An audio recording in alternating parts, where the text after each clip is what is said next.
Sao Paulo, Brazil, the host of our round here this evening.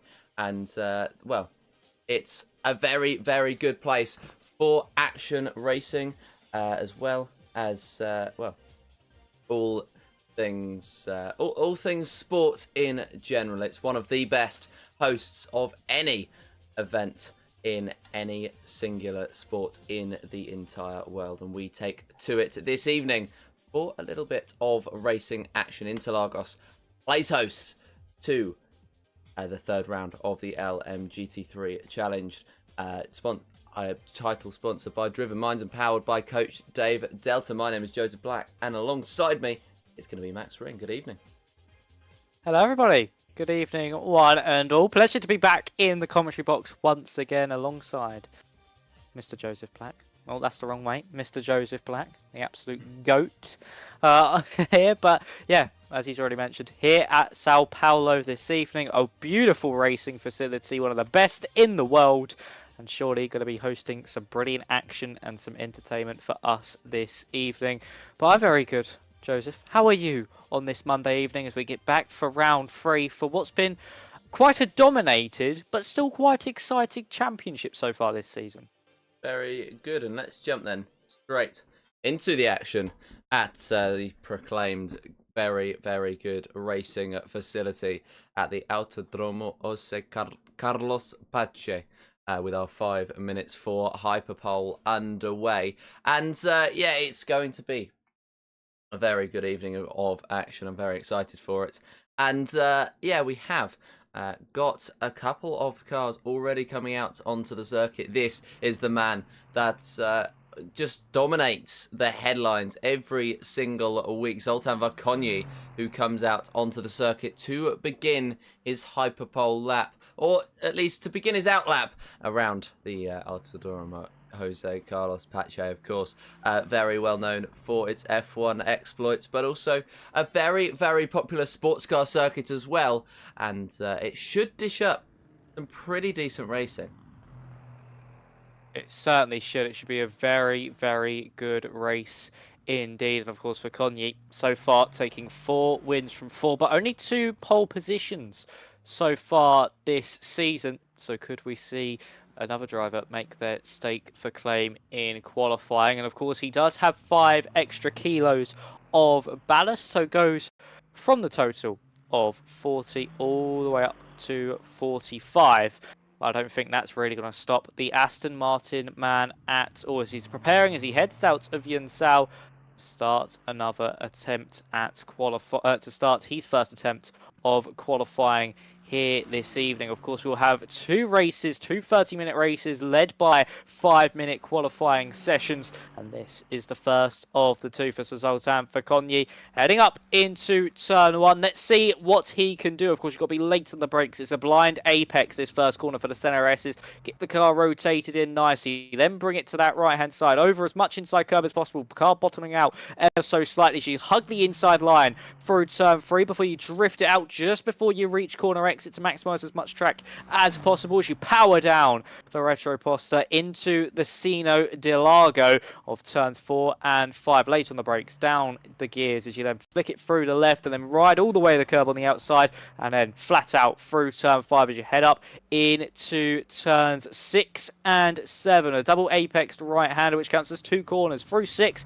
This then leads you through 7. You've got to be super committed on the exits. It leads you straight into turn 8, and you've got to be as late as you dare on the brakes. It does trick you to go in deeper, but so far for Zoltan Varkonyi, it's been very nice indeed. Through Pinarino and now up through 9 and into turn 10 of Pico to Bato, braking just as the barrier starts, down the gears, very slow corner compared to the rest of the circuit, and then back on the power as you head through turn 11. It'll be nearly flat out through here, maybe a small lift from Varkonyi as he then gets on the brakes as he heads into Yunsao and then tries his best to drive out of the corner. Of course, that extra weight going to be weighing him down, especially heading up this hill. Is Varkonyi going to make a claim for pole position here, Joseph, or is this just going to be one of those usual, what we see from him, banker laps to begin with?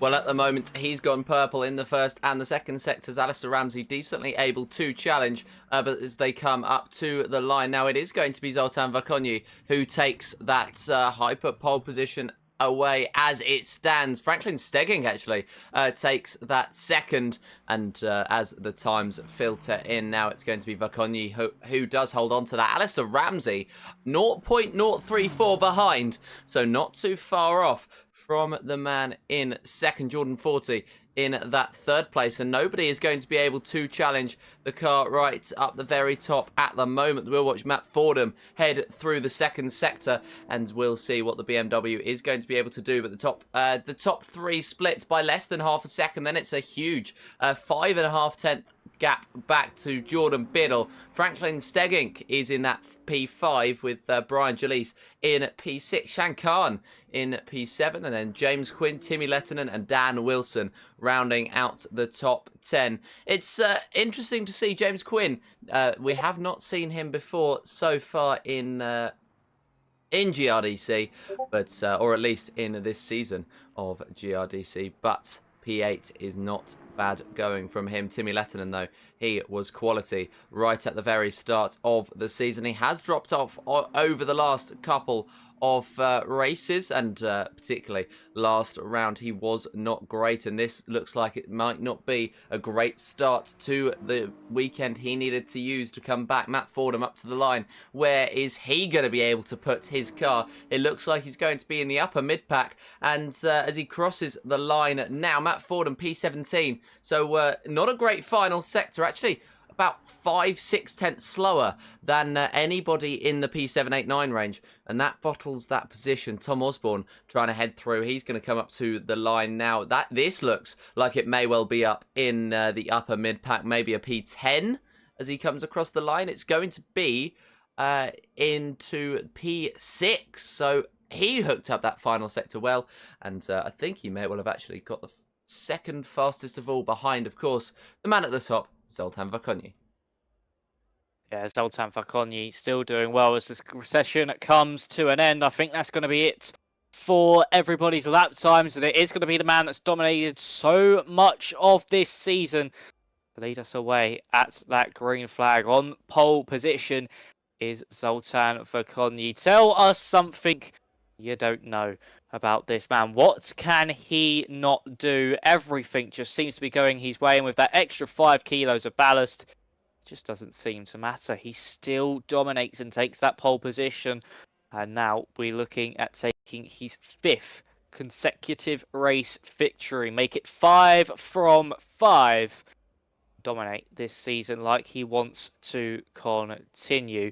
And talking about the standings, he's only 50 points clear, even though he's won every race so far. He's on 326 points, and then Daniel Moffat on 276. He's actually tied on points with Timmy Lettinen. They're both in second and third on 276, and a further 4 points back is Shan Khan. And a further 20 points back from him is Hendrik de Vries in 5th. Alistair Ramsey in 6th after getting the podium in race 1 of Portimao. Did end up picking up a 10-second time penalty and dropping him down to 5th place. Jordan 40 is in 7th on 216 points. Then we have Jorge Prieto in 8th. Robert Pure, who had a really good showing last time out in Portimao, in 9th. And then Craig Starkey rounding out your top 10 in the standings, followed by Jordan Biddle in 11th. And we should be about to be underway for the race ever so shortly here. And all eyes point to another Vakonyi race victory here, Joseph. But the question is, are his tyres going to be able to hold up? Yes, it's only 5 kilos, but that could play a big part on especially tyre wear. Yes, it's well, every little helps, and that little bit of ballast is going to be, well, the opposite of helping, in fact, of his car as well. We'll have to wait and see. It does look as though Alistair Ramsey, he's getting closer and closer and closer, it seems, with every single race that he does. But I think he's going to be pretty close to being up there. We've got about a minute to go until the green flag. And, well, we'll switch you back to the race view. You've got a little view of us there for a moment. But back we go to race view. Back we go.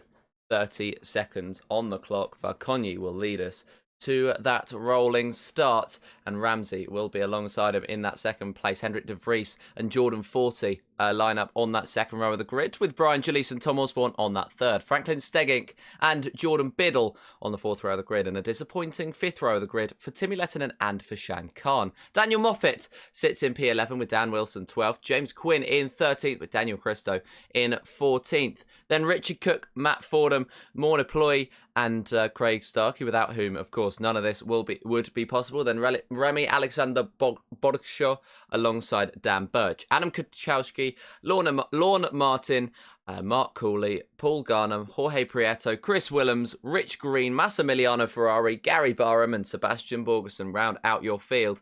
But as we look to the top of it, it is, well, wall to wall to wall Aston Martin. The top 5 slots on the field have been taken by Aston Martin cars. And so that is a huge stake to claim. Osborne and Stegink splitting, Jordan Biddle from being up there as well. Then Lettinen and Khan both in the Fords. Maybe the Ford is not the ideal car to be in, but this will all be shaken out soon. It will all be decided within the next just a little dash around Interlagos, which is about to get underway. Zoltan Vakonyi will lead us to it. Alistair Ramsey will be alongside, and it's a pretty late line, but the green flag has been waved. Zoltan Vakonyi leads us away in Interlagos, and he gets off to a supreme start. De Vries and Ramsey will be side by side into the first corner. It's later on the brakes for the car on the inside, but for the one on the outside, Ramsey, he's swept around and he's made sure that he holds on to that move. It's a good start from Tom Osborne in the 46.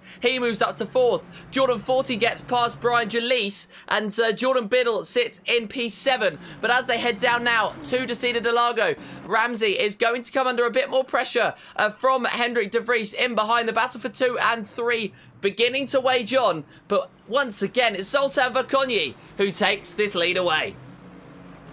Nearly a second clear now, a second clear already. Zoltan Vakonyi absolutely capitalising on that squabbling at the front of the field, with Ramsey just being able to keep De Vries at bay, and Osborne behind is looking extremely racy himself. We said it was a poor qualifying for both Lettinen and Khan. Lettinen's dropped down to 12th place at the start of this race. So of course the Mustang will not really suit the characteristics too well here of Brazil. We know it's quite slippery in a straight line and very understeery through the corners, and around the circuit like Brazil, it's only really Sector 1 and Sector 3 where it's going to really capitalise on that. Not really Sector 1 as much as that final one, but now heading up as we end the first lap, it's Zoltan Vakonyi leading by 1.5 seconds over Alistair Ramsey, and that's after 1 lap of racing. Just shows how good this man is as his race starts. Franklin Stegnik is all over the back of Brian Jalise. We'll see if he could potentially make a move, and he's been move himself further up the order to put himself into that top 6. It's actually, here comes Hendrik de Vries, maybe looking for a move on Alistair Ramsey into turn 1. No, just backs out of it, but he's looking to get a good run out of turn 2 of these CLRSs here, then just tuck into that slipstream, heading through turn 3 with the retro possible. It's a bit of a slide mid-corner, taking too much curb. That's going to affect his momentum detrimentally, and he could fall into the clutches here of Osborne, but no, just having to sit behind is Osborne for now. But for de Vries, a chance goes a-begging as he misses out on a big opportunity to try and get past Alistair Ramsey, who's actually bringing that gap down to Vakonyi in front, as Richard Cook, with a lot of damage on that Lexus, has unfortunately retired from the race. And of course, the Lexus being a new addition to the game with the new update. And for Richard Cook, that's disaster for him. Yeah, Richard Cook already out of the race. It looked like it may well have been contact with Dan Wilson, who has just retired his car as well, which is why the yellow flags are being waved. Those two already retiring from the session within the first lap of this race, or just outside the first lap of this race, if you're Dan Wilson. So that is not ideal. Chris Willems as well has not gotten going, and he is retired from the session, not to continue in race 1. But this race 1 looks like it may well heat up. Zoltan Vakonyi is absolutely flying away. That ballast not affecting him in any way, shape or form, and it's now a battle for P2 that ends up going on. We had this at Interlagos when IMSA last raced here. The home driver Felipe Nasr as well as Matt Campbell just flying away at the top, and it was more about who scrapped P2. We had it in Formula 1, just a general theme as well. Max Verstappen over the last few years has been utterly dominant, but for now, it is these drivers who are scrapping it out on this circuit for this second place, and De Vries is getting very close to the back of Alistair Ramsey. Does he look to the inside of Interlagos? No, and he just sits in behind for the time being, but getting very close between those two drivers. James Quinn looking for a move potentially on Remy Alexander Borgshaw, and he's down the inside. Late braking move. He's able to get it done. James Quinn up to P12. Yeah, nicely done there from Quinn on his debut, as Borgshaw, I think, is trying to fight this one back here. And yes, he is. He's actually managed to get back by. That is Quinn back down to 13th for Borgshaw, really just cutting across the BMW there, heading up into turns 6 and 7, but is able to hold on to the position. Now Quinn coming under pressure from both Ploy and Cooley behind as well, both in the Lexus. They've swapped cars for the rest of this season. And of course, with this update as well, you can run custom liveries and also custom driver numbers, and I expect to see that as the season progresses. We see more drivers starting to be a bit more flamboyant with their numbers and their driver liveries, but I think that's going to come a little bit later down the road, as Quinn with a big slide there. But look at Hendrik de Vries all over the back of Alistair Ramsey. He's been the quicker of the pair over the past couple of laps. He now pulls to the outside line as we head into turn 1. Is he going to be able to make this move stick? Late on the brakes he goes. Ramsey with that optimal inside line though. De Vries goes for the up and under. He's going to try to switch it back into turn 2, but no. Ramsey, brilliant defense there from the 777 Aston Martin, but De Vries tucked into that slipstream. He's going to look for the run out of turn 3. They squeeze each other. They start to rub front fender to rear tyre. Oh, is De Vries going to be able to get past Ramsey? He tucks back in just about. Luckily, no contact was made there. If that was a slight misjudgment, they were both heading into the wall. And look at Osborne trying to capitalise on all of this. He's looking now to the outside line through turn 6 and 7. Surely going to back out of this because he will not have the grip to be able to get around the outside there and be able to get that move done. And he does slightly tuck back in, but he's got the momentum now into turn 8. Is he going to get this move done? He has sent it to the inside. He's going to be the outside now for Pinarino. Is De Vries going to go from attack to defense and unfortunately drop down a place that he's been looking to try and climb up the order with? Now to the inside, into Pico Tapato goes Osborne, and he does get by De Vries. Brilliant capitalization there from the BMW and from Hendrik De Vries, maybe just being that little bit too soft down into the Casino de Largo, and maybe just a little bit cautious has cost him there, as that is Osborne now splitting the two Aston Martins and now making his claim to try and get that second place off Alistair Ramsey. It's a little bit more than two Aston Martins. Of the top 7, the BMW is a lone soldier, as it's only Aston Martins, apart from the man in 3rd place at the moment. So Tom Osborne, very much a lone soldier in P3 at the moment, and he's looking to try and attack Alistair Ramsey as they head into the first corner. Now there is a bit more action going on down the field, as Shankan is struggling ahead of Daniel Moffat, and the Akadis Asps team driver may well be trying to attack in the Lexus. It's not bad. The Lexus hasn't been that bad for Daniel Moffat so far, and Cooley employ the other two drivers in the Lexus on the circuit are a little bit further back. Of course, Richard Cook was testing it out. He retired from the session after contact. And, well, these two, in fact, are beginning to race, the two Lexuses, and the cars in behind them. Daniel Cristo and Lorne Martin are trying to get involved in this one, potentially, as Craig Starkey does look to go for a move on Dan Birch. He's in 19th, fighting for 18th, as he tries to hold that inside line, but no, he's just been squeezed out, which means that he's going to have to go for the move a little bit later on. But moving across is Dan Birch, just to try and cover off the optimal part of the braking zone. He's successful, and Birch is able to get ahead of Craig Starkey, who spins on the exit, and that is not ideal. Bad timing there, as he was just too eager on the throttle, and round he went. And he's dropped down to P24, so he's not lost out too much in terms of positions, but the momentum has really been ruined. Yeah, really has. Really unfortunate for Craig Starkey, who's having a not so great race, but was looking to climb his way up the order. And unfortunately for that, a big mistake has cost him dearly, and he probably will not ascend up the order too much further. Daniel Moffat on his switch from BMW to Lexus. Of course, he was second in the standings and currently tied on points with a man just behind him on the road, Timmy Lettinen. As Hendrik de Vries has actually dropped down to 10th place. Don't know what's happened to Hendrik there in all of this. Has he succumbed to some contact somewhere or done a mistake like Craig Starkey? Because he has dropped down the order exponentially. It is now potentially being put under some pressure from Matt Forden behind. So for Hendrik de Vries, disaster for him, just like we saw in Portimao as well, where he was looking and threatening at taking that position away from Alistair Ramsey. In the space of a couple of laps, it goes from absolutely terrific to dire situations. And for Hendrik de Vries, now looking to climb his way back up through the top 10. The first man on this list is going to be the Ford Mustang of Timmy Lettinen, who is trying to close down on Moffat in front, but that gap 2 seconds between them. Yellow flags just spawning all around the circuit as we see for Conny now with a 4-second advantage over the field, and that's only after 10 minutes. That yellow flag was for Sebastian Borgensen in the Ferrari, making a mistake at the center S. Is probably just having a little spin, taking a bit too much curb through the second corner and just dropping it on the exit. And 40 is actually closer to Ramsey, to Osborne, then Osborne into Ramsey. So we could see the Aston Martin try to move done on the BMW. Then we've got Dan Birch trying to make his way up through the order. He's got Martin just in front of him and Kaljeski, he's McLaren teammate, Inception Racing McLaren teammate, should I say, just behind him. And we see the sister car make his way through on Dan Birch. But now as we head up through and up the main straight, are we going to see a swap of positions here between the two McLarens? Kozlowski all over the back of Birch as we head up into turn 1. Is he going to dart out from that left-hand side to the right?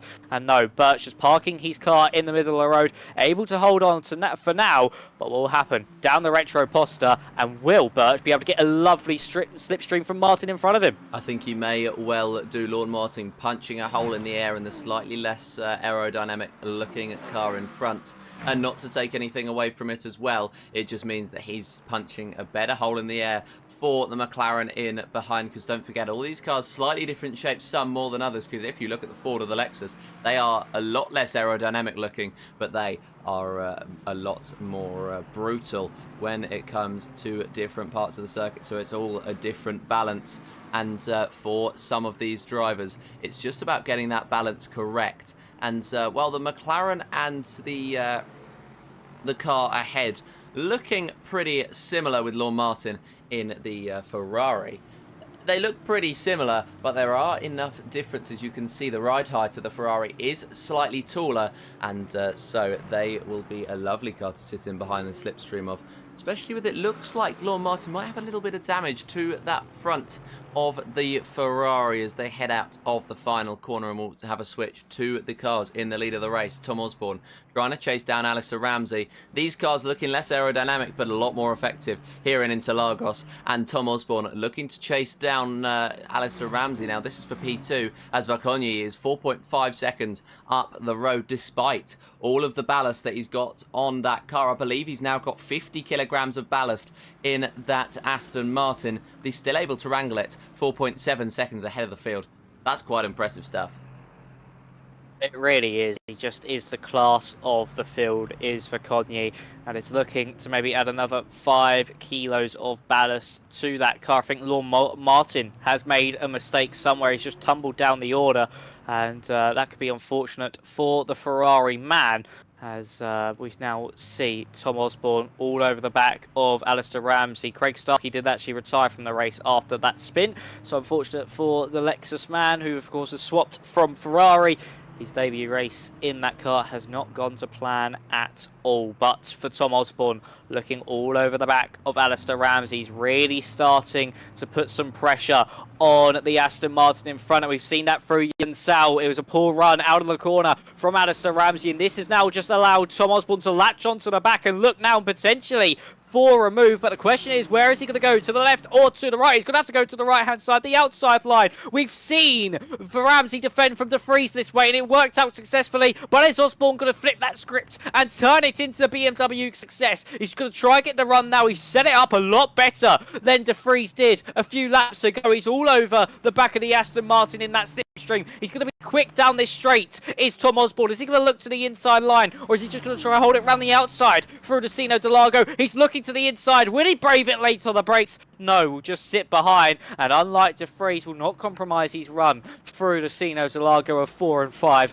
and Osborne has to settle and sit behind the rear end of that Aston Martin once more, probably getting very tired of seeing the rear wing and the diffuser of that Aston Martin, and Jacob 40 behind will be looking at trying to make any sort of move if anything does arise. We know 40 can really attack when a situation does appear, and he'll be looking to sniff out the cracks of Tom Osborne in front, especially if a failed move comes about on Alistair Ramsey, like we nearly just saw there this time around.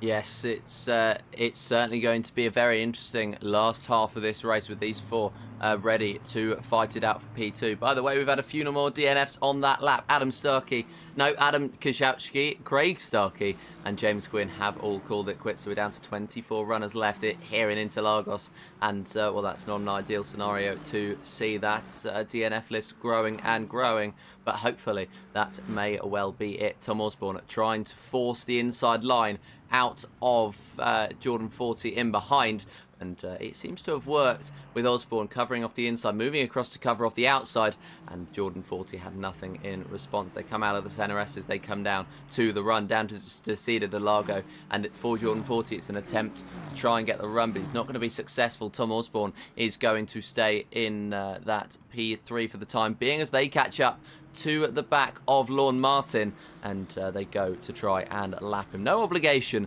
to get out of the way, but or no, in fact I think there is an obligation to get out of the way, as in some circuits it is not the case, but I think here it is indeed the case to get out of the way, or it's certainly a suggestion to get out of the way, especially if you have the amount of damage that not Jorge Martin. That's a throwback to mine and your F1 days, Max. That's Lorne Martin in P19 with all that damage on that Ferrari. I say throwback, but that could be coming up very soon. Anyway, not the point. Tom, that is fighting going on. Daniel Moffat trying to get past Brian Jalise down the inside line. He's opened up the door for Hendrik De Vries to try and come through, and I think that's going to be Moffat sealing that position because those two Aston Martins are going to start to fight. Hendrik De Vries squeezed out, so Brian Jalise makes his way through, holds on to that position of P8, and well, never mind, that's a commentator's curse straight into effect as the number 27 goes round, and that's Hendrik De Vries up into P8, a mistake made, and for the number 27 Harter Racing Team, Brian Jalise, and well, he drops down from fighting for P7 to, well, out of the top 10 at the very least. Yeah, he's missing his rear wing, so I don't know how he's done that. He was fighting with the likes of Biddle and Khan, and has lost his rear wing, so potentially some contact being involved in all of that could have been the cause, and that's why he spun through turn 11.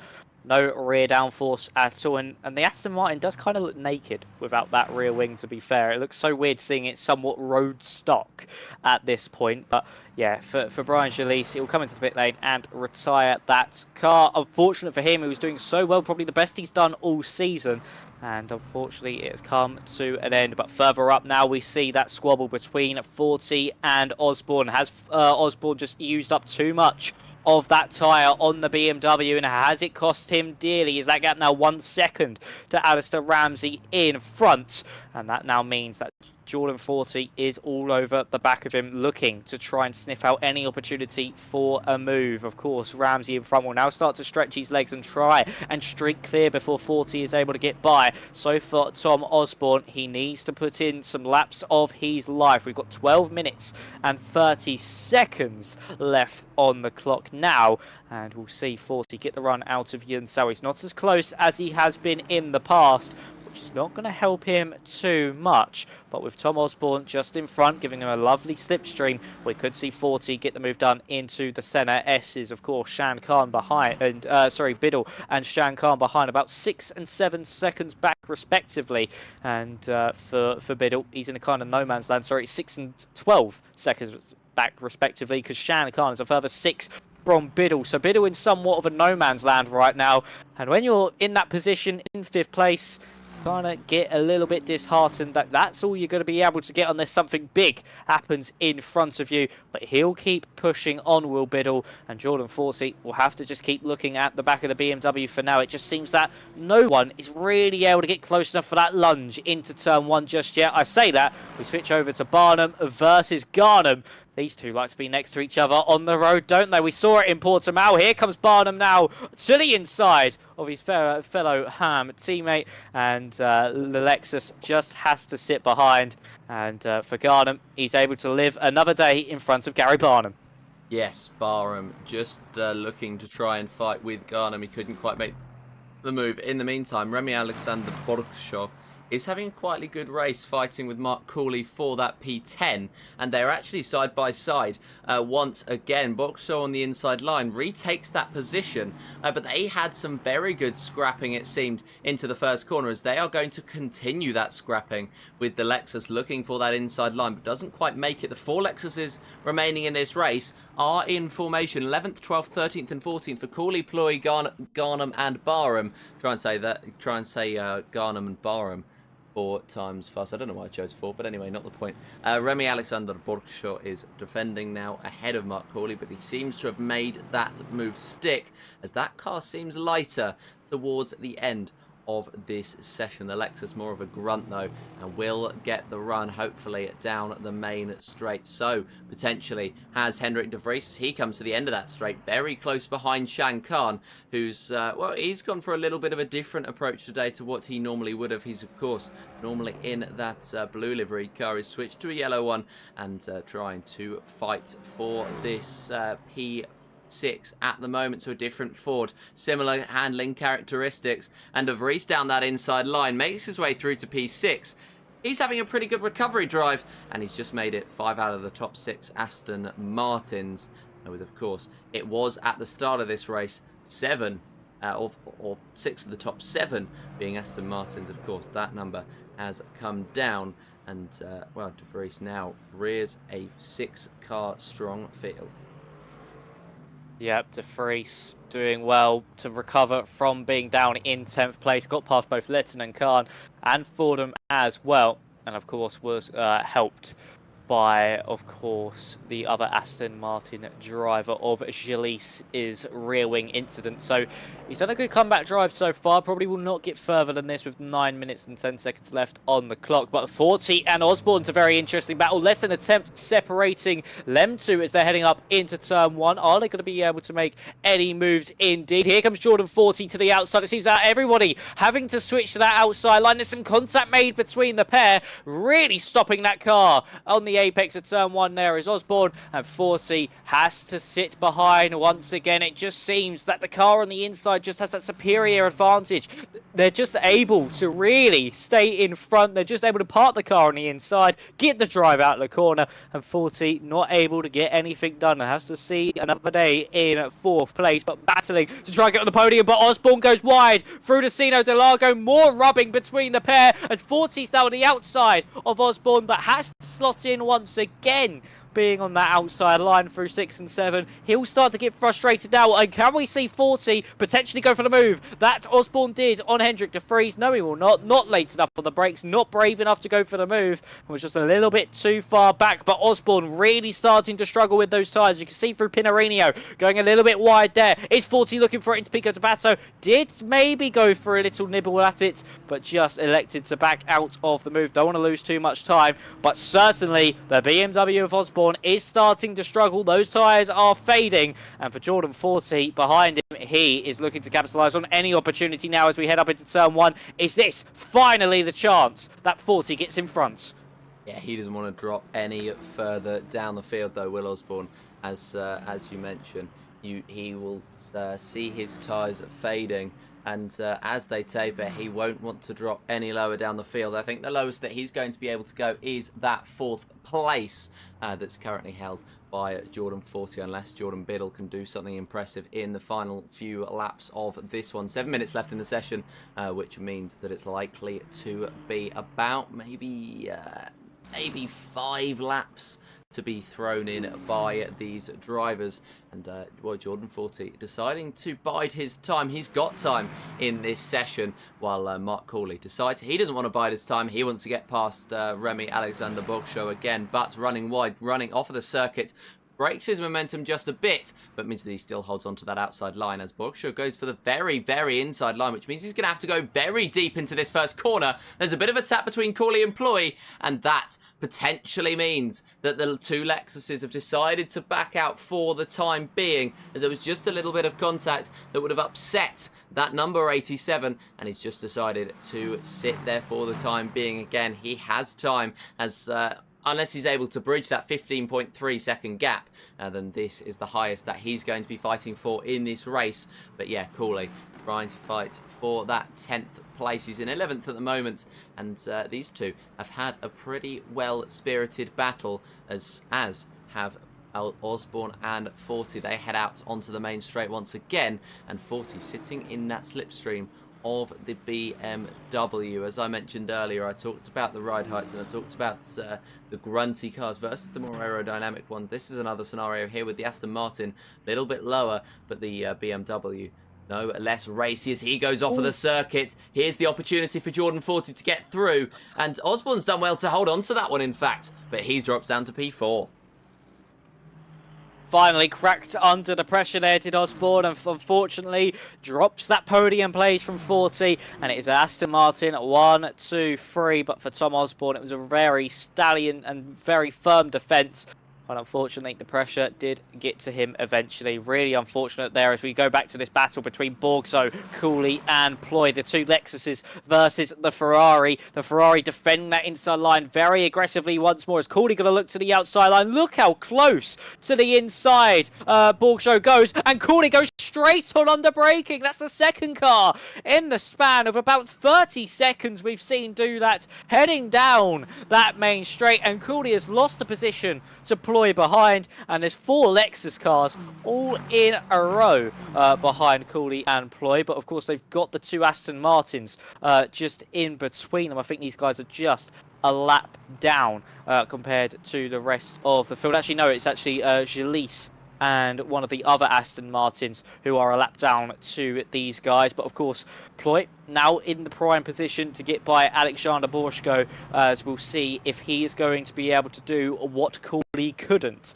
in that Lexus with 4 minutes and 15 seconds left on the clock. Osborne already fallen the second away from 40, but luckily for him, I think Biddle will not have enough time to catch up to the back of the BMW. As here comes Mornay Ploy to the outside of Borgshow, not able to get it done just yet. A valiant defence once more, just hugging that inside line is the Ferrari driver, Alexander Borgso, looking to hold on to this top 10 position and finish in the top 10 for one of the first times this season. And we now head out to Yensao. The Lexus seeming to get a good drive out of here compared to the Ferrari. Tuck into that slipstream nicely. As you can see, Borgso really hugging that inside line. It may cost him some momentum down the straight. It really comes across the Lexus as we head down up across the main straight. Are we going to see Ploy finally get by the Ferrari? And is the Lexus car got a streak clear once again? Borgshow on that inside. Ploy trying a sweep around the outside. That will be the inside for turn 2. Just not close enough to get the move done. And this invites Cooley now to have an attack on his Lexus teammates as they now head down the Retro Posta. Once again, you can see Borgshow very aggressive to that inside line. Here comes Ploy now to the outside into the Sino Delago. Is he finally going to get it done? Is he finally going to force that mistake? And actually, he's forced it from Cooley, who's into the back of his Lexus teammate of Ploy. Cooley goes straight on, and the 2 Aston Martins were a lap down, so thank you very much. And now they are going to try and get past Borgso themselves. I think Borgso doesn't want to take too many risks as the Aston Martin nearly into the side of him. This is going to really hurt Ploy's chances. He was trying to get into that top 10 with 2 minutes and 38 seconds left. It really is, and this is what happens when you get cars lapping through. This is really, really throwing something into the mix, and it's really not helping the this car right in behind them, who's just having to sit behind now and wait and wait and wait. But this could work out in his favour, as they're going to try and sight their way through. The cars ahead are going to potentially try and let the Aston Martin through, which could spell help for Monoploy, as Cooley is 4.2 seconds off now, so his fight for P10 is pretty much done. We are going to get 2 more laps of racing, as we have 1 minute 59 left on the clock, and through goes one of the Aston Martins on Remy Alexander Bogshaw, and that has not helped Monoploy, so it's going to be the other one that he's going to hope can help him do something in this race, as they try to hold on the pressure to the car in front. He's not able to do so at this point in time, but that was a very good fight between these drivers, and as they head down to Interlagos for either the penultimate or the final time, and they are doing pretty well. In fact, let's have a look. Will it be the penultimate or the final? It will definitely be the penultimate. There will be one more lap of racing, and Zoltan Verkonyi will lead us onto it. He has driven incredibly well so far this race, and well, he's 5.5 seconds ahead of Alistair Ramsey. He's gained 0.8 of a second in that final sector alone. That cannot be understated. How well the number 27 has driven, and with 50 kilograms added on to try and help the cars behind catch up. It's all seeming like a Ferrari effort at the moment. Ferrari, of course, in the World Endurance Championship, having ballast upon ballast upon ballast being added to them, and they still came home with an incredibly strong result at the 24 Hours of Le Mans. Zoltan Verkonyi here looking like he's in a pretty similar situation, where he is just so dominant regardless of what the race organisers and what anything throws at him. He, in fact, his best lap was 3.5 tenths quicker than anybody else's. His best lap was a 1 minute 35.265. Second fastest lap of this entire race was Jordan 40 with a 1:35.597. So that is the levels to which Verkonyi has dominated this race. Alistair Ramsey has been nowhere in comparison, as we have the final few seconds tick down here in Interlagos. It's going to be Verkonyi who, unless he makes any mistake around the final corner, will be taking home race 1, as he went wide out of that corner, and it looked like he may would have had the case of the instant commentator's curse like Brian Jalise did. He won't do, and so now he comes out of the final corner, gets that power down, and he will be celebrating inside that cockpit of the number 27. Zoltan Verkonyi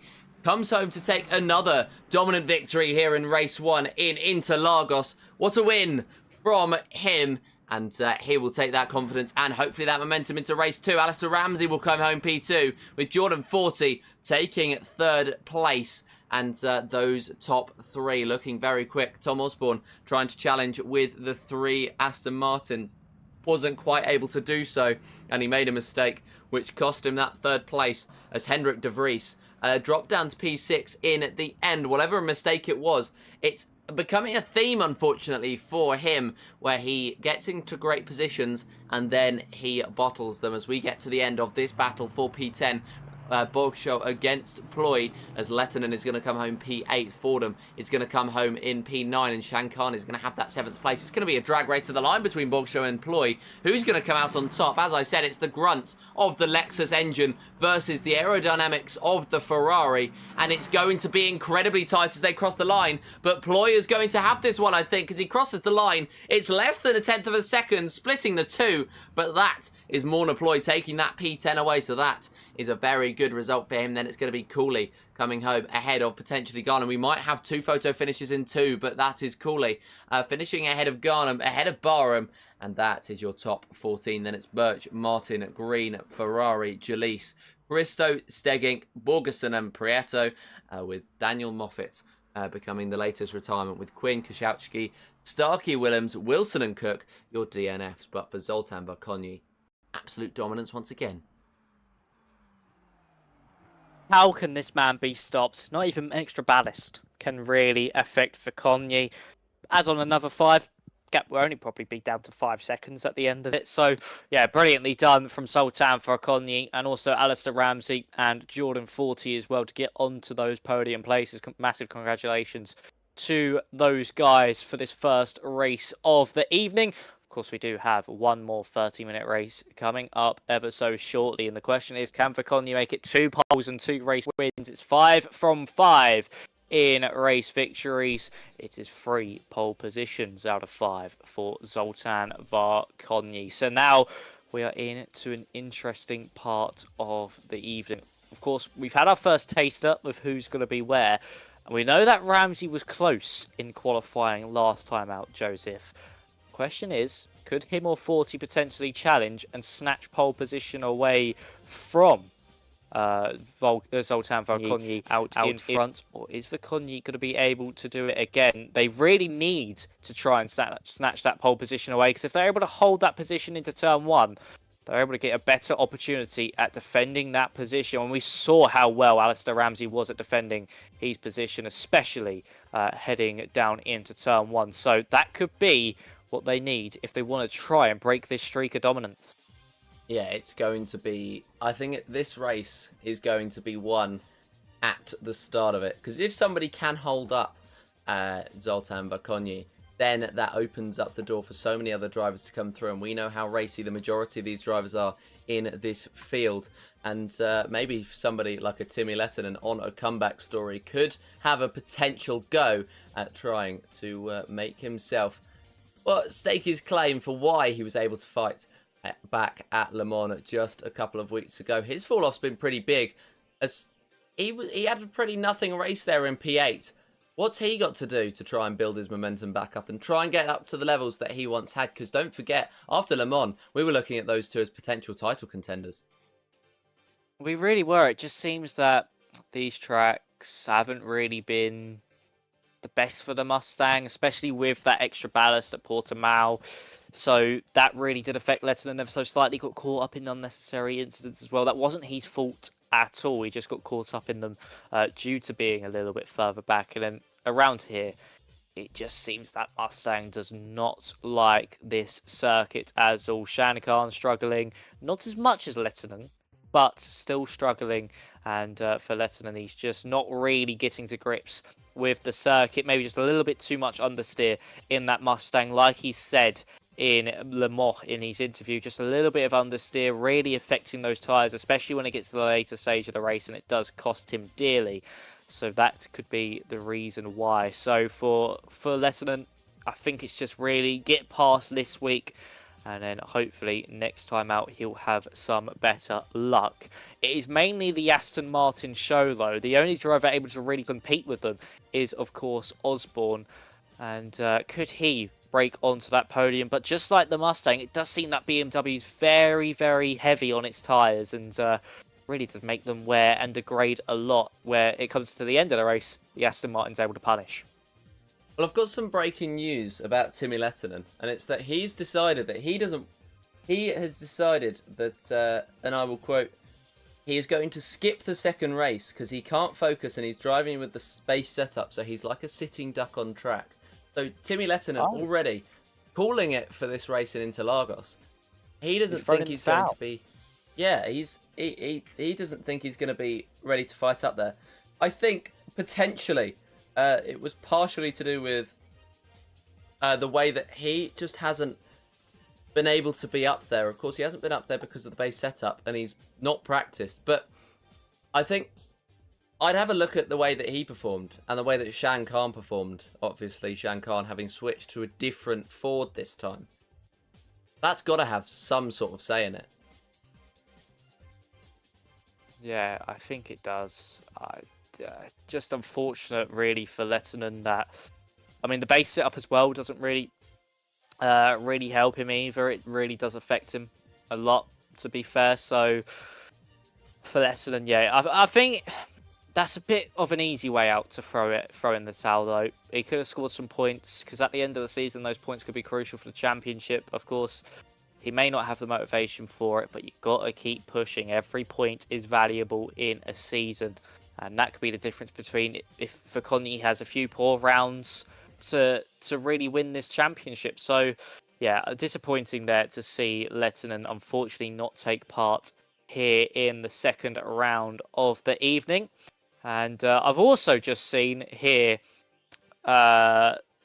Joseph, that the success ballast is not working in this second race lobby. And could that mean Viconyi domination to an absolute T? Potentially, I think that it might be the case. It's either that or Zoltan Viconyi just didn't have it in the first race, and that's why he was able to win by 5 seconds. I think it's got to be one of those two. But we are going to go now to a little intermission. Don't go away.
Ladies and gentlemen, welcome back, and we just took a little break, a little breather to get ourselves ready for race number 2 here this evening for the LMGT3 challenge here on GRDC TV, and we've got a number of you in the stream as well. The numbers have peaked quite well this evening as we went from, I believe, 4 at the start of race 1 to 14 at the end of it, which is over 3 times the 4, so we really do appreciate your support, and the more viewers we get, the better in terms of allowing us to run streams like this and races like this as well. But we will jump straight into our hyperpole for race number 2, and well, we'll jump straight into it with well, this is Hendrik de Vries, who's done very, very well in his sessions so far, but he's not quite been able to get it done.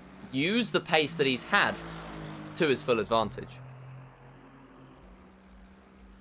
Yeah, he's not really been able to. Of course, he made that mistake. I think he made a mistake on his own. He said, sorry for the rejoin, I think to Timmy Lettinen, actually, and that could have maybe hampered Lettinen's race in the last one ever so slightly, but he made that mistake in the first race, and that really did cost him an opportunity at a podium there. He was looking desperately at it, 'cause he was in front of 40 and behind Osborne, and with the drop-off of those BMW's tyres, he certainly could have seen himself be on the at least 3rd step of that podium. So we'll see what he is going to be able to do in the heart of racing Aston Martin. Of course, de Vries looking to maybe try and take a first pole position of the season, has been on the podium only once so far this season. That was in the second race in Portimao, and is looking to try and get onto that rostrum again. So as we enter the first lap of this hyperpole session, we'll see what Hendrik de Vries is going to be able to do. So heading into turn 1, braking late, using all the track you possibly can on corner entry, hit that apex nicely, bring the car back out, then flick it to the right hand side, take as much curb as possible through turn 2, and then drive and ride that curb as much as possible through turn 3 as you exit as wide as you can, as you head down the retro posta now. Heading into the Sino de Largo, you want to brake as late as you dare. Of course, this corner, another blind apex on the circuit. Nicely done through there. Use all the circuit you can on corner exit, then through turn 5. It's flat out. This is all about your momentum, your run up into turns 6 and 7. If it's a weak run up the hill, you're going to be hemorrhaging lap time at a rate of knots. So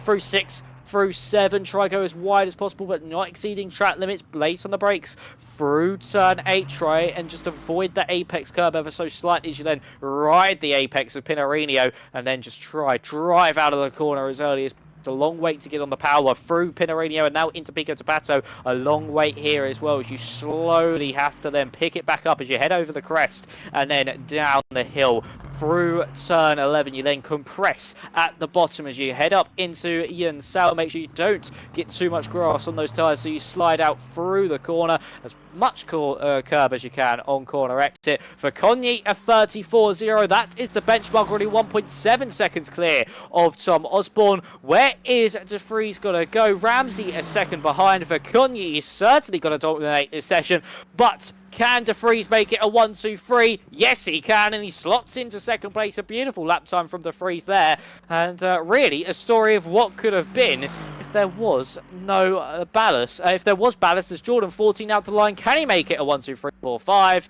No, because Osborne, actually, yes, he can. Sorry, I thought he said he went into fifth place, but 40 goes to 10th quicker than Ramsey. So the times are tumbling. Is Track Evolution maybe coming into play? I think potentially Zoltan Vakonyi up at that pole position, though. Huge margin in comparison to the rest of the field, and that is incredible stuff. The light is a bit lower than it was in race number 1, which could have an effect. It could be a little bit of a slippier track than the one that they race with of course being a little bit damper under the lights. As across the line comes Massimiliano Ferrari. He's going to take P25, but it's going to be pole position for Zoltan Vakonyi unless Matt Fordham can do anything about it. He went very late on his run, and well, he's 9/10 down on Zoltan Vakonyi in that first sector, as everybody was at least a 10.5 down on Vakonyi, with Alistair Ramsey chasing. Ramsey again slow in that final sector, so he has a lot to think about as he has come towards the end of this session. He did the same thing in the first qualifying as well as the second qualifying. Alistair Ramsey struggling with that final sector, and he has a lot to think about heading into race day, and I think that may well be where he loses a lot of time. Franklin Stegink had enough time to put another lap in, and he went with a 35.7, and he stuck himself in 6th place. And that's very wide out of the final corner from Matt Fordham. That's not somebody taking a pole position, as Sebastian Borgerson and Gary Barham will not set times. Fordham now coming up to the line. It won't be pole position, but where will the number 46 be able to place himself as he crosses the line, the final driver to do so? He is going to go 16th place, so not bad, only 3 seconds off of that pole position. But everybody is almost a second off of Vakonyi. That is a stonking lap put in, a 1:34.0. That just shows the level Vakonyi has in the bag without the ballast. To think, it was less than a tenth separating Ramsey and Vakonyi in that first session. And now Vakonyi's been set off the reins. It's 8, nearly 9 tenths of a second separating him from the rest of the field. Absolute monstrous performance from Zoltan Vakonyi. I think Fordham's not updated his sim grid, because it says he is in the BMW, but he's actually driving the Porsche. So I think he might have just not updated that, and it's not on the system yet. So he is in a swapped car for this evening. But yeah, brilliant so far from Zoltan Vakonyi. He makes it 4 pole positions from 6 races. And he's staring at the eye, and he's certainly in a prime position here, Joseph, to make it 6 wins from 6 and 3 clean sweeps in a row for the first 3 rounds of the season. That would be incredible stuff, and I don't see why he's not going to be able to pull it off, especially without that success ballast coming into play. He is going to be an incredibly lucky man at the top of the field. I reckon what we should do is, even if it didn't work in this race too, I reckon we just stick all the ballast on next week. I reckon that's what we do. And he will have like 105 kilograms of success ballast. I think that's the only way that we can do it. But you can see the lights just gotten a little bit lower here at Interlagos. We're going to have a night race. As we have for the last few rounds. We've gone for those night races, and we're going to do it again. Interlagos, I don't think I've ever seen a night race here. I've seen endurance races where it's been a night, but I've never seen one where it starts under the lights and ends under the lights. As you can see, all of those yellow and blue advertising hoardings holding up Kryptonite, who is an integral member of a very specific online racing community. But we have a minute left in the session, or a minute left to get going in the session, at the very least, 40 seconds to be specific. And once again, Zoltan Vakonyi will lead us away. Yeah, that man who is just so unstoppable, cannot be stopped, will lead us away once more. He is an absolute just machine. He just does not have any signs of slowing down or stopping, and just really, Zoltan Vakonyi is the man on the mission. Is he going to be, the question on everybody's lips at this point is going to be, can he make it a perfect season? It's a long old way to go, especially if he keeps adding ballast to the car. Can he make it a perfect season of race victories? I don't think he will. Only time will tell, and he will lead us to green now. So, Zoltan Vakonyi, will he be able to make it another perfect start from pole position? Will Alistair Ramsey try and take it away from him once again? Of course, Jordan 40 is on that front row of the grid with him, with Ramsey, and then Osborne on the second row. It's going to be a racy start, as Vakonyi will take us to the green. Yeah, Zoltan Vakonyi will get us underway. He's not alongside Alistair Ramsey this time. Instead, he's alongside Jordan 40, as the success ballast is not going to come into play this evening. And we say this evening because it's almost pitch black apart from the race itself. As we come up to the line, the green flag will be there very, very shortly. It's just a case of when we are getting going in this evening for this race session.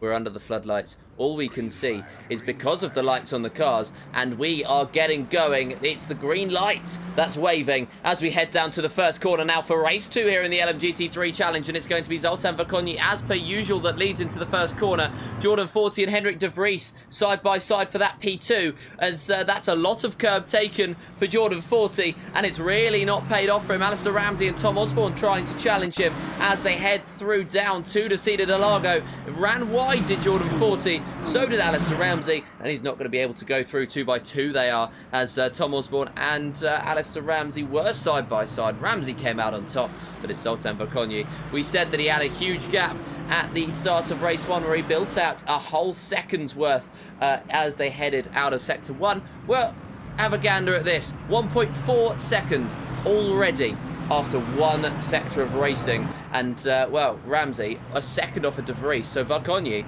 is a whole 2 seconds ahead of everybody apart from Hendrik de Vries. Yeah, brilliant start there from Zoltan Vakonyi once more. Again, just breaking out over a second by the time we get to that midpoint of the opening lap. Against Hendrik de Vries now, he is really starting to stretch his legs with 0 success ballast, and that'll make his tyres last for longer.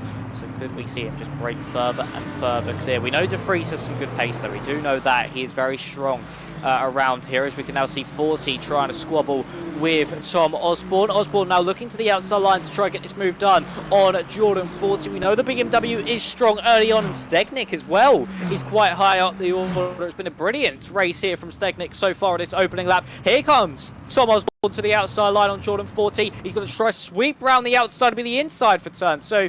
Not able to get it done though. And really, Jordan 40 there having a really good run out of turn 2. As you can see, Stegnik really wide through the exit of turn 3. The top 4 cars all separated by a second until you get down to Osborne, who's all over the back of Jordan 40 and not able to get the move done. Or has 40 gone wide? He has a little bit, and that's allowing now Osborne to try sliver up the inside. There's some contact made between the pair, and for Osborne, he has to slot back in behind. Once again, he's got to look out behind though, as he's gone very wide through 6 and 7, because his BMW teammate of Stegnik behind is going to be looking to try and make a move at any given opportunity. This is the highest Stegnik has been all season long, and if he's able to hold on to this position at the end of the race, it'll be a very fine drive from Stegnik indeed.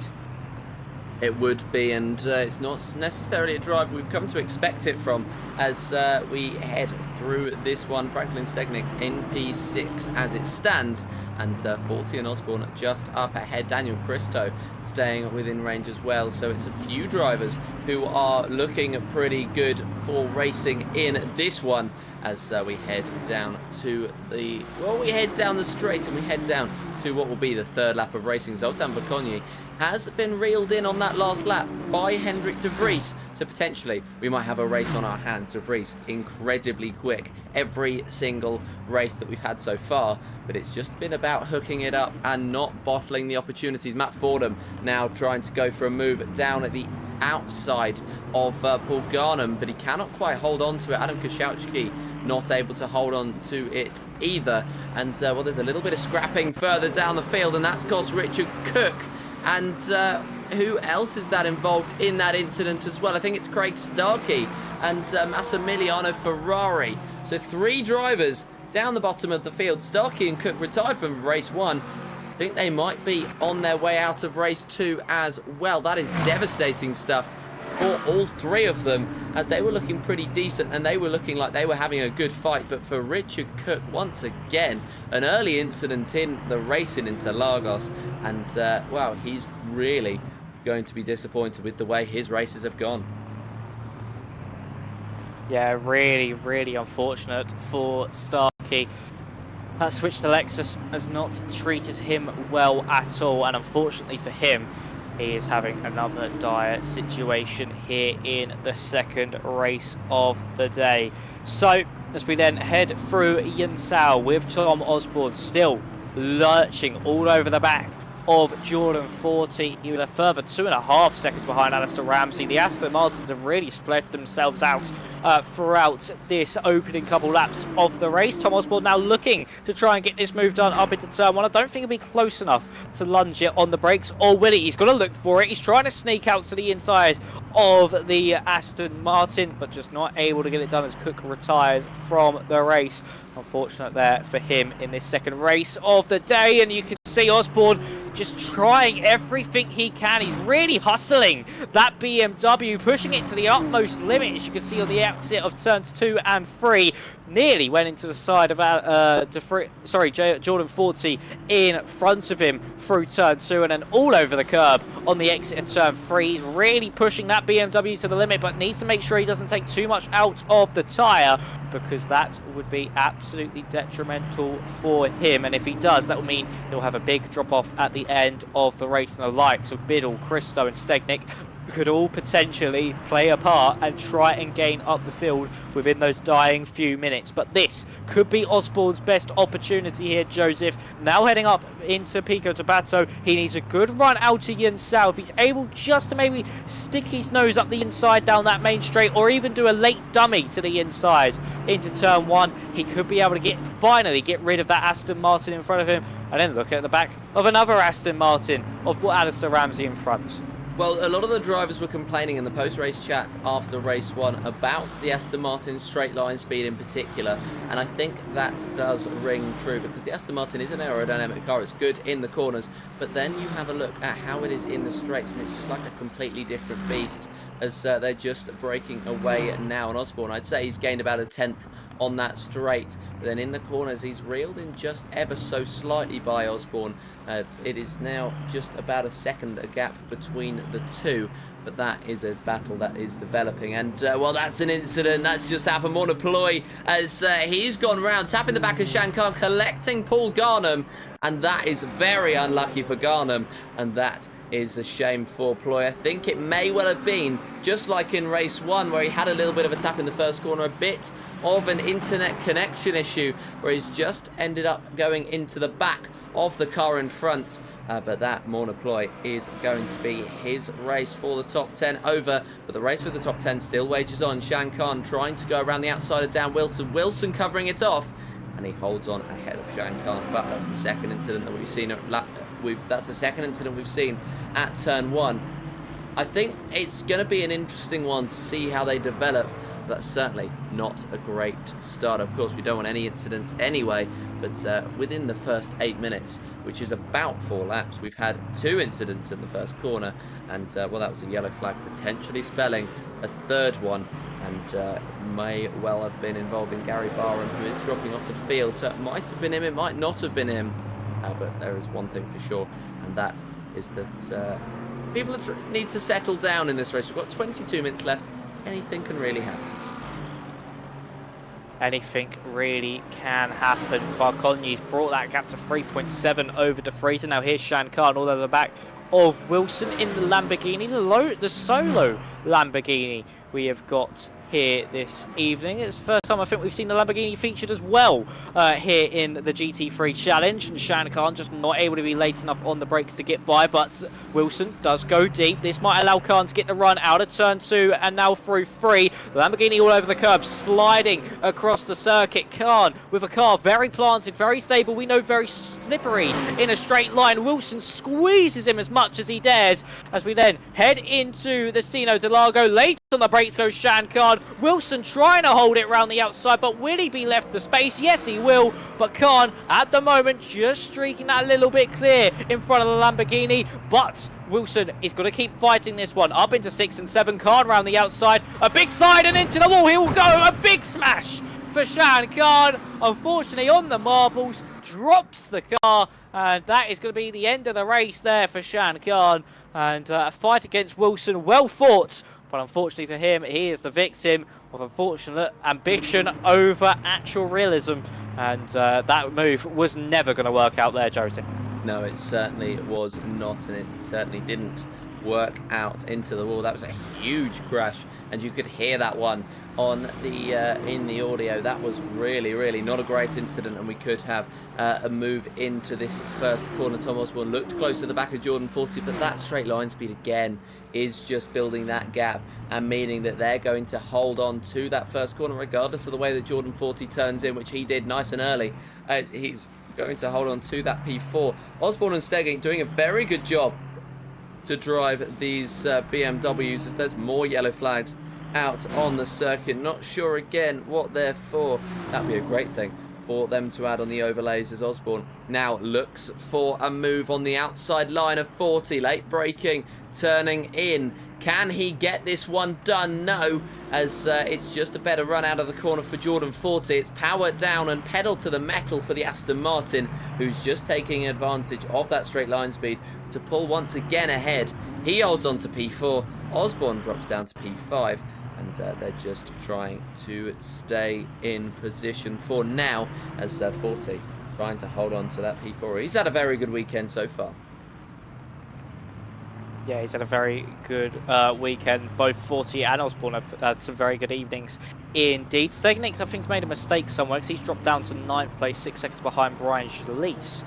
So he might have got himself in a little spot of bother of his own. He's only 3 attempts clear of Wilson. So for Tom Osborne, this is another opportunity. I say that, a big slide out of Jensal, well held by the BMW, but that might now put him under pressure from Cristo behind, who is riding very high here this evening in Brazil. A brilliant drive so far from Cristo. I wouldn't be surprised after this evening here, Joseph, if we do see more drivers swapping to that Aston Martin. I know it's definitely expanded the amount of Aston Martins within the field. I wouldn't be surprised if we see the likes of some other drivers, maybe Stegnick, maybe Fordham, potentially dip into that Aston Martin field. But we'll have to wait and see.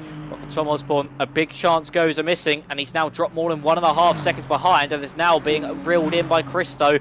Osborne, what looked like a potential top 4 once again, might be looking at having to hold on to a top 5 and another slide under braking into the Sino de Lago. It's a really tricky car to handle at this moment in time. The BMW may be overheating tyres on the rear.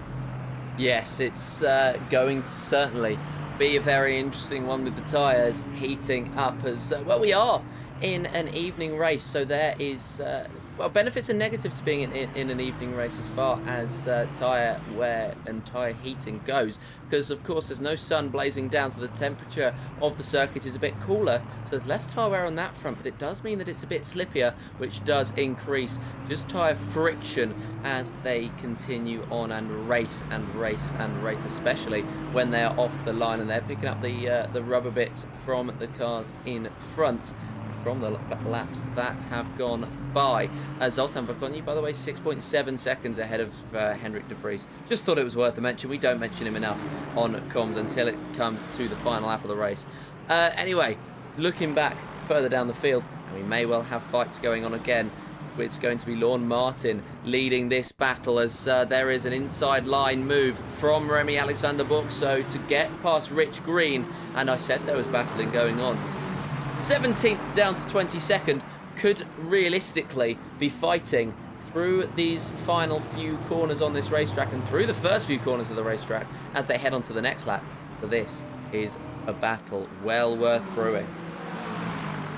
Certainly is. Rich Green coming under more pressure here from behind. It could be losing that 21st spot and could drop down to 22nd, but you can see just how quick that Aston Martin is in a straight line. He's now actually nearly trying to battle here with Bourgseau as they can see the Ferrari defending the inside. We know he is very good at defending his position, is Remy Alexander Bourgseau, as you can see the Ferrari in front of Borgensen just going across the curb, and oh, a big spin there for Bourgseau, and unfortunately he has collected the Porsche, I think there. No, it was I don't know who that was actually, but has unfortunately collected the Lexus, behind Rich Green. They're very lucky it's the Aston Martin driver to get away with that one, and unfortunate for him, he is now dropped down the order, Bourgseau, and well out of contention for this fight for 17th place, with Craig Starkey just a little bit further up, squabbling with everybody else in front of him. Is he going to be able to get a move done potentially around the course of the lap? But of course, up in front, it's Zoltan Vakonyi, 7.4 seconds clear now as we reach the halfway stage of this race. And a big incident there for Remy Alexander Bourgseau. And unfortunately for him, I think that was all just him getting a little bit too eager on the power, getting a little bit over the curb. It unsettles the car. It just sends him into a big spin and collecting the car behind. And I think actually it was Barnum who he collected in all of that, as Stegnik is now having to defend from Kalszewski behind. Stegnik's had a big drop-off in performance. I think he might have taken too much out of the tyre in those opening few laps. Yeah, I think that's very potentially what's happened, as he was just trying to hold his own up at the top, and then he dropped behind Christo, Biddle, Wilson, Fordham, and finds himself in P10 under pressure from Kalszewski. And yeah, this not looking great for him, as we've had another incident. Is it Brian Gillies? Yes, it is, in the 27 Heart of Racing team Aston Martin, who drops down the order. And, well, he now finds himself in 25th out of 25 as Chris Williams passes him. Mark Cooley, Shan Khan, Richard Cook and Daniel Moffat calling it quits in this race so far. And Brian Gillies may well just be becoming the 5th retirement from this one, as we are over halfway through. So that is a higher number of retirements, which is not great. And, well, hopefully we are going to be getting no more DNFs throughout the rest of this race session, as that is a driver going very wide off the circuit. I think though that was somebody allowing the cars ahead through, as well, Chris Williams is, I believe, lapped by the cars ahead, or is getting close to being lapped by the cars ahead at the very least. And yeah, he is in 23 out of 23rd, as soon as I said I didn't want any more retirements, Dan Birch decided to retire from the session as well, taking us down to 23. And yeah, that is not ideal at all. Matt Fordham trying to race with Dan Wilson as they head into the first corner. This is for P8. Yeah, that is Matt Fordham now all over the back of Wilson. Will he be able to get past the Lamborghini driver, who we've seen had a minor incident with Shan Khan? Wasn't his fault, but it was just very good defending to force Khan to have that spin from Wilson, just keeping to that inside line, and Fordham not able to get close enough under braking into the Sino Delago, but Wilson taking a lot of that inside curb. That's going to affect his momentum absolutely massively, heading up through into 6 and 7. And could we see a repeat of what we saw with Wilson only a few laps ago. No, Matt Fordham being a bit smarter this time around and just backing out of it, but he could get the run that he needs to go for the lunge into turn 8, but a big slide for the BMW. Another well-held slide from another one of the BMWs keeps them in this race, and Matt Fordham doing just that. And really well done there from Matt Fordham to keep his car facing the right way, because a slide out of turn 7 is not the easiest to hold, probably one of the hardest corners to hold a slide out of, because you're going at such big speeds and there's such big amount of camber that the car really just bite and snap at you. So really well done there from Fordham to hold on to that 9th place and hold on to the car. So he's now heading up that main straight once more. Is he going to be able to get past Wilson this time around? We know that BMW is quite slippery in the straight line, but could the Lamborghini just have that upper hand? And this time around, it does seem like, for now, that Lamborghini of Wilson is going to be able to stay in front into turn 1. Doesn't have to worry about defending just yet. Yes, doesn't have to worry for the time being, but it may well be the case that he has to worry as they head down the straight once again down towards the Cedar de Lago, the 46, trying to close in, as we've got a lovely shot there of the Interlagos night sky. 46, Matt Fordham trying to go past 60, Dan Wilson. Who's going to be later on the brakes? It's going to be Wilson, but he's going to manage to hold on to that position incredibly well.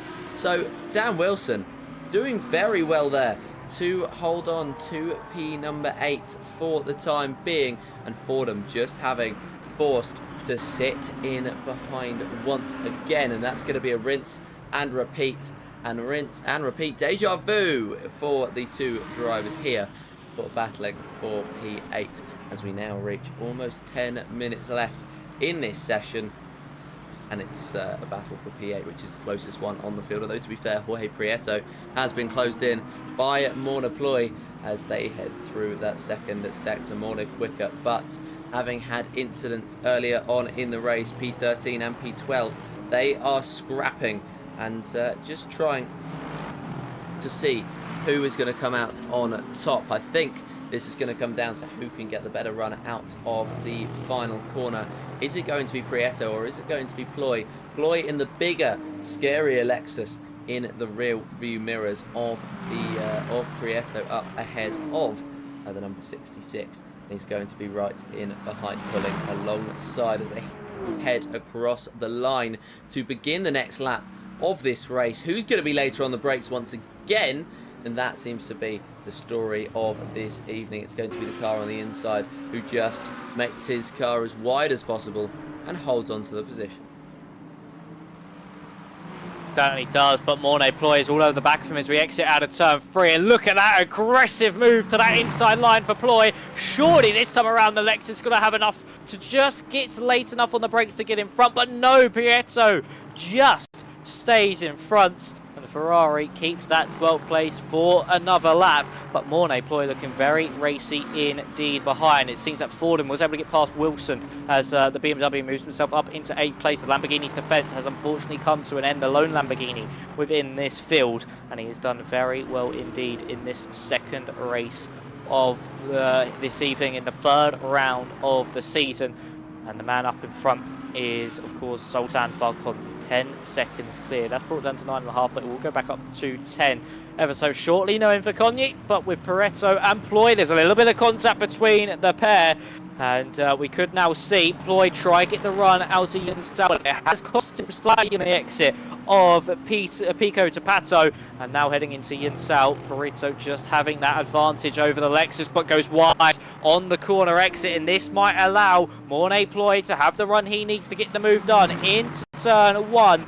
And we could see what the Lexus is finally going to be able to do, what he's been teeing up for so long, what he's been trying to do for the course of the past few laps. As you can look to the outside now, you see the Lexus, but Pareto on the inside line will be able to hold on position surely. But look at that by Ploy, sweeping around the outside, the inside for turn 2. He gets the move done and just slots in front of the Ferrari. No, he doesn't. They're still side by side as they exit out of turn 3. Jorge's going to be on the inside line, the Lexus on the outside, and Ploy gets through, but Jorge Jorge now having that that slipstream, sorry, nearly said DRS like we're in F1, but Jorge down into the Sino de Largo, has to sit behind, and Mornay Ploy finally able to get by, and Perito having to drop that position and now falling into the clutches of Garnham behind as well. And as actually I say that, Garnham slips very far up the road. That's going to cost him some time, but will now focus his attack on the Ferrari, and Ploy is going to push on further up to try and break into that top 11 and get past Steknik in front of him. Yes, it's going to be a good race towards the end of the race, as Morna Ploy is 4 seconds though behind Franklin second, so I don't think he's going to be able to make his way into the range.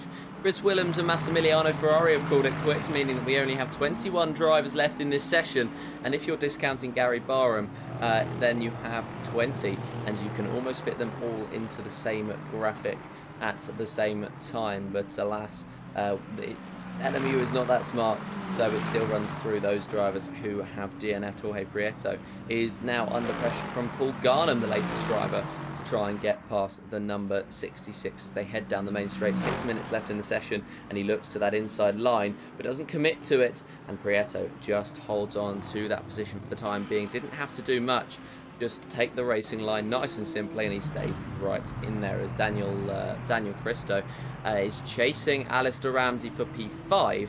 27 chasing the 777, and they are fighting for that 5th place, which is a good result. But Alistair Ramsey, I think he'll be slightly disappointed with a P5, even if he's going to be even worse if he gets overtaken by Daniel Cristo and he goes out in P6. Because of the pace he had in qualifying in race 1, he would have wanted to convert it, but alas, he's just sort of had to recover with his race pace rather than having anything particularly decent to challenge up at the top.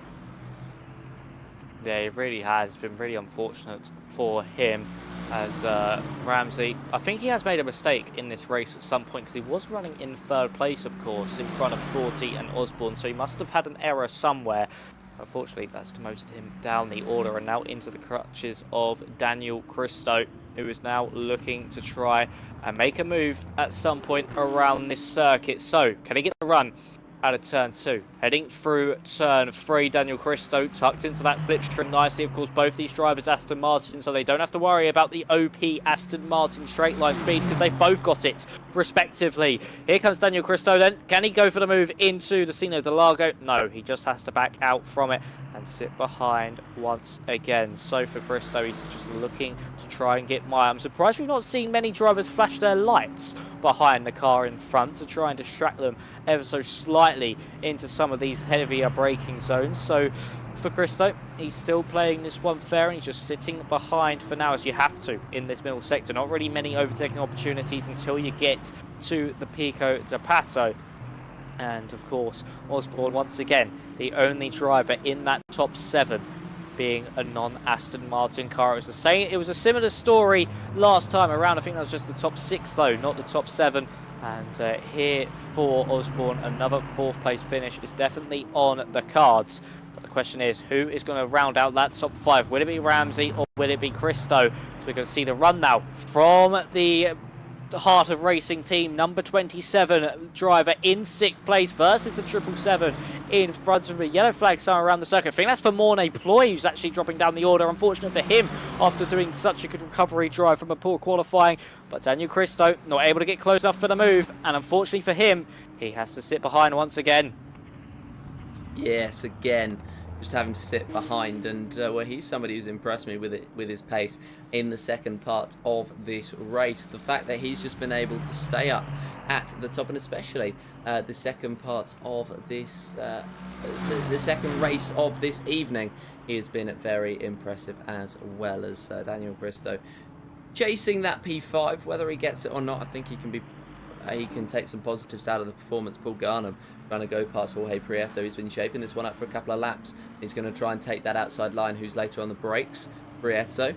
Garnham sits behind, cannot make the move, and just has to wait and wait and wait, as that is a very, very wide exit to the center S's for Jorge Prieto, and it's another opportunity opened for Paul Garnham, who looked to the outside line. Prieto covered it off, so it's the inside line then for Paul Garnham, and it's going to be who's later on the brakes once again. Every single time we've seen a move attempted into Interlagos, it's the car on the inside that has come out on top, and once again it's no different. Paul Garnham up to P12, and he'll be happy with that move. Pretty nice and plain and simple, just capitalising on a mistake from Prieto, and just take that P12 away. Prieto did try to come back, but once you get to a certain point down the inside, you start to ride the curb, which is not what you want, and Jorge Prieto just losing that rear just a little bit too much to to fight back, by the way, out of the center S's. This is the first action that we've seen from Mark Kerner all evening, as he tries to go past Gary Barham, and he can't quite do it, as Barham now gets the run and actually goes through and laps somebody else, or unlaps himself from somebody else, and Mark Ferdinand Kerner actually has to sit behind. No, in fact, somebody was lapping Gary Barham, apologies there, and Barham just slowed down. Kerner tried to take advantage, but instead he was not able to, as there's a little tap on the rear there, as Kerner not necessarily fully aware of where his car was,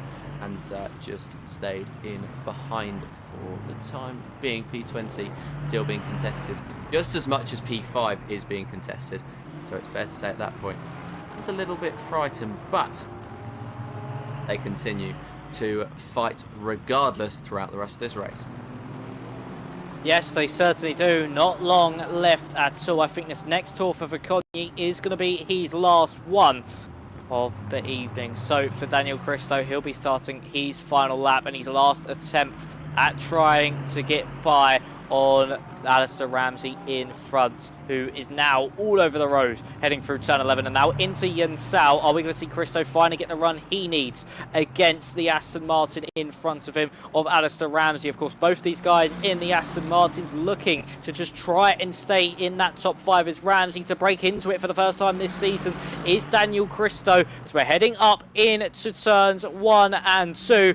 Cristo not going to be close enough, but out in front it is going to be Zoltan Varkonyi. Look how late on the brakes that Cristo goes to try and close up any deficit that he possibly can, but he goes fast in, which makes him slow out, which then gives Alistair Ramsey that advantage that he dearly needs, heading down the Retro Posta and into the Sino de Largo. But further out in front, it is Zoltan Varkonyi who is leading the way by 13 seconds. I don't think we're going to see a move be made from Daniel Cristo against Ramsey on this. Ramsey makes a huge error throughout the course of this lap, and it's been an absolute dominant drive out in front by Zoltan Varkonyi, and we'll see if when he comes across the line how big that gap will really be. Cristo late on the brakes. Is he brave enough? No, just misses out on it, and this is the final lap of action. Where is Zoltan Varkonyi on the circuit? Is he near? He's got to be near crossing the start-finish line.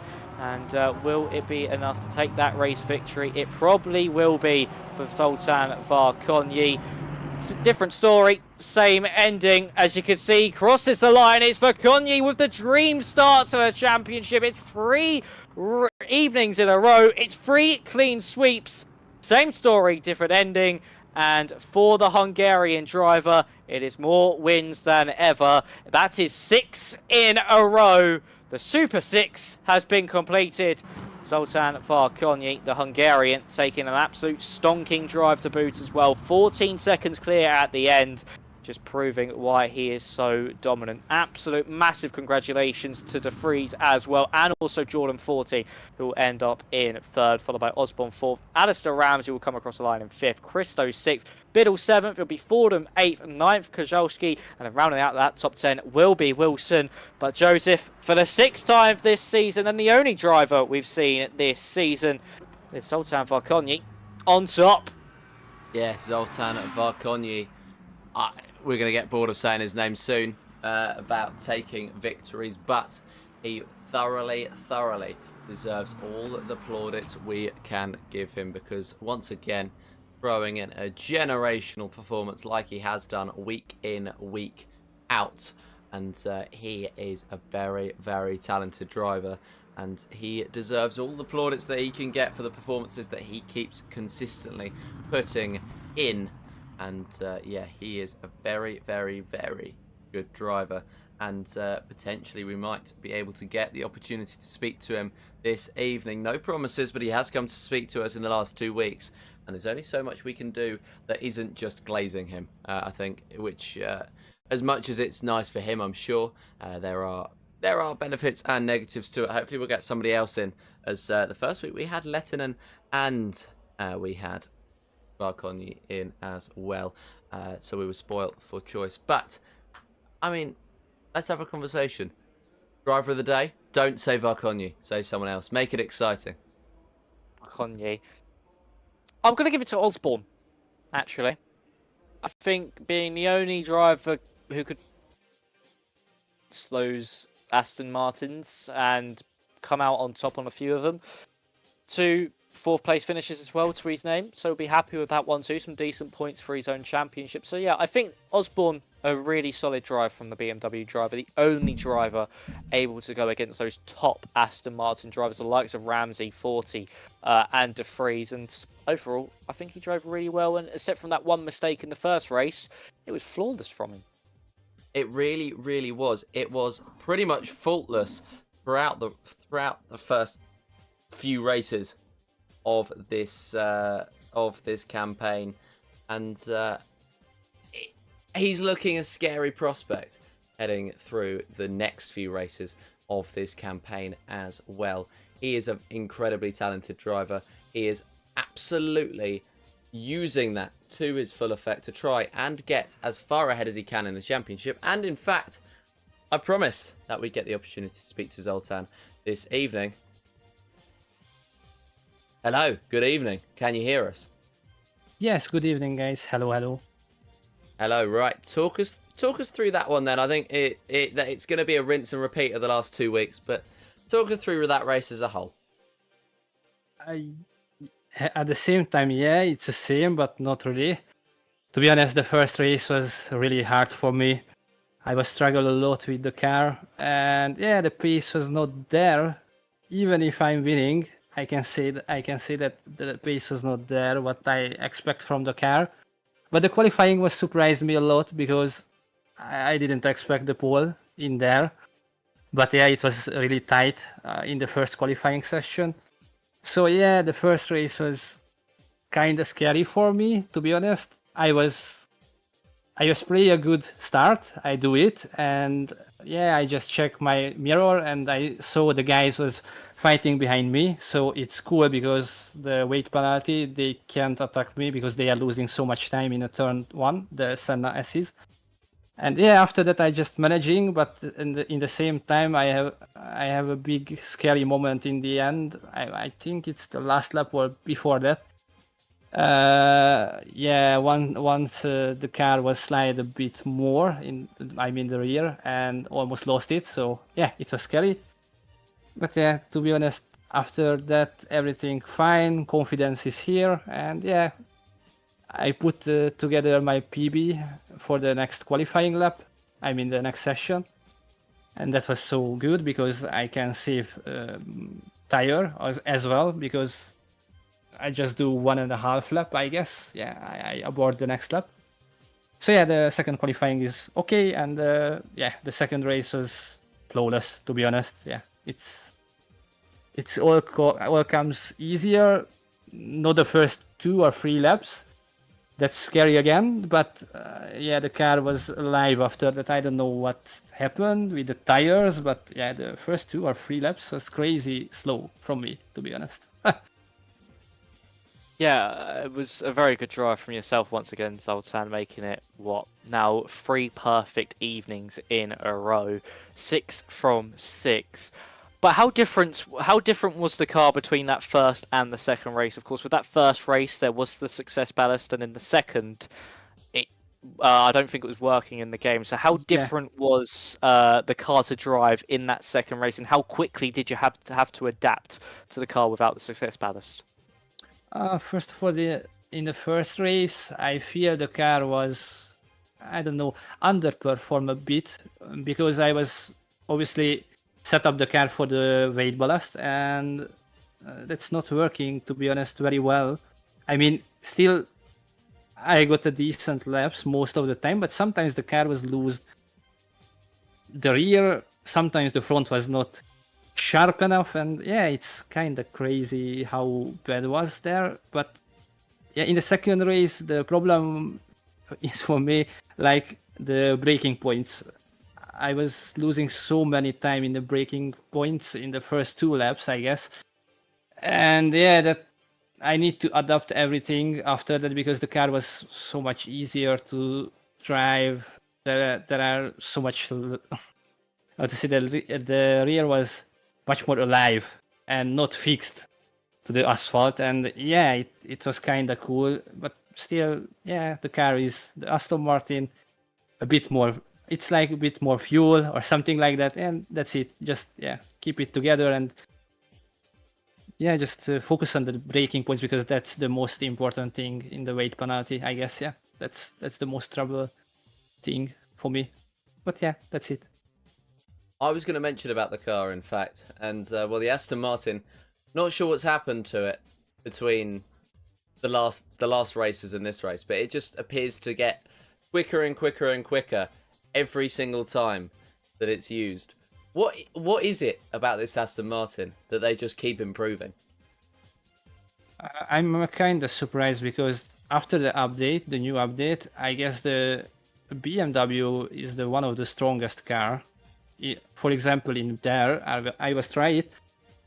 It was so much easier to drive in better pace with better pace, but I don't know. The Aston Martin was good all around, and I think it's just a drivable car. I mean, there is a lot of understeer sometimes, but most of the time the car was very safe and just chill. Not like the Ford or the BMW. The BMW has a lot of rotation, the Ford has a lot of slides. So yeah, that's why I guess, but I'm not sure why, because I saw everybody, I mean every Aston Martin is in the front, in the top 10, I guess, almost. It just kind of surprised me because I expect the BMW's so much better position, but yeah, it's it's a surprise. Yeah, it does seem this update has helped both the Aston Martin and BMW potentially. And, well, of course, we saw some 2 fantastic drives from you, Zoltan. And, I mean, I know you said in the last one it doesn't get too boring being out in front. You push yourself to beat your previous laps and you keep wanting to be quicker. But do you wish there was a bit more competition up in the front? I know you keep getting the success ballast added, so eventually it will come, but would you be somewhat hoping for a championship battle at this point at the start of the season?